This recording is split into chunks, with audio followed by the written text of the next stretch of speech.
Untuk mendukung Belajar Bentar, kalian bisa mengklik subscribe. Halo, selamat datang di Belajar Bentar. Sekarang kita akan belajar mengenai cara menonaktifkan antivirus di Windows 7.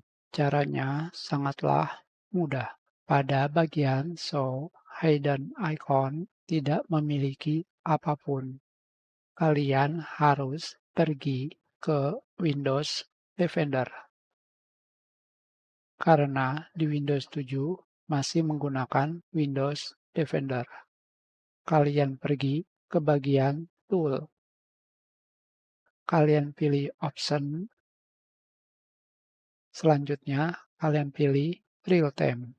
Selanjutnya, kalian matikan Automatically Scan My Computer. Tentu saja, kalian juga bisa memilih Real Time Protection.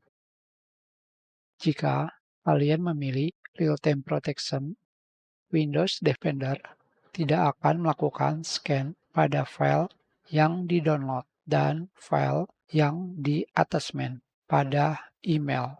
Begitu pula tidak akan melakukan scan pada program yang berjalan di komputer kalian. Selanjutnya, kalian pilih simpan. Hanya seperti itu saja. Windows Defender sudah tidak aktif. Di sini terdapat pemberitahuan nyalakan Windows Defender. Kita sudahi pelajaran ini. Terima kasih.